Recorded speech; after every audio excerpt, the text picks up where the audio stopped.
क्या कभी ऐसा हुआ कि आपने किसी को जितना ज़्यादा चाहा वो उतना ही आपसे दूर होता गया, और फिर एक दिन आपने हाथ खींच लिया और वही शख्स खुद करीब आने लगा? ये इत्तेफाक नहीं है, ये अट्रैक्शन का एक हिडन रूल है जिसे ज़्यादातर लोग समझ ही नहीं पाते। और यही वो जगह है जहाँ सोच सब कुछ तब्दील कर देती है। आप रात को अपने फ़ोन की स्क्रीन देख रहे होते हैं, मैसेज लिखते हैं, डिलीट करते हैं, दोबारा लिखते हैं, मैं ज़्यादा कर दूं तो शायद वो करीब आ जाए। लेकिन हकीकत ये है, जितना ज़्यादा आप देते हैं उतनी ही आप अपनी वैल्यू खो देते हैं, और फिर आहिस्ता आहिस्ता आप किसी के लिए चॉइस नहीं रहते, आप एक अवेलेबल ऑप्शन बन जाते हैं। यहाँ एक अजीब सी बात शुरू होती है, जो लोग कम अवेलेबल होते हैं वो ज़्यादा डिज़ायर्ड क्यों होते हैं, और जो लोग सब कुछ दे देते हैं वो आखिर में रिप्लेस क्यों हो जाते हैं? डिज़ायर हमेशा कमी से पैदा होता है और फुलफिलमेंट के साथ मर जाता है। इसके बाद इंसान की ज़िंदगी एक लूप है, चाहत की कमी, तकलीफ और फिर दोबारा चाहत।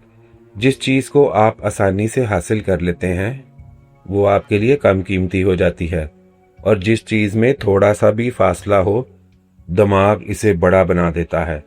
एक लड़का था, वो हर मैसेज का फ़ौरन रिप्लाई देता था, हमेशा अवेलेबल रहता था, हमेशा हाजिर। लेकिन इंटरेस्टिंग बात यह है, लोग इसके साथ ज़्यादा देर नहीं रहते थे। फिर इसने एक चीज़ चेंज की, इसने रिएक्ट करना कम कर दिया और चेज़ बंद कर दिया। अब वो बहुत कम बोलता था, लेकिन लोग इसकी बात सुनने लगे। अब वो कम अवेलेबल था, लोग इसके वक्त का इंतज़ार करने लगे, क्योंकि स्केर्सिटी ने प्रेपरेशन बदल दिया था, और अट्रैक्शन प्रेपरेशन को कंट्रोल करता है। यहाँ एक अनकंफर्टेबल हकीकत है, अगर आप किसी के लिए हमेशा आसान हैं तो आप कभी भी इंटरेस्टिंग नहीं रहते। ये मोहब्बत नहीं है, ये साइकोलॉजी है, और साइकोलॉजी जज्बात नहीं देखती, वो पैटर्न्स देखती है। दुनिया में एक और चीज़ क्लियर है, जितना आप डिज़ायर के पीछे भागते हैं उतना ही वो आपको कंट्रोल करता है। जब आप रुक जाते हैं तो पहली बार आप कंट्रोल वापस ले लेते हैं।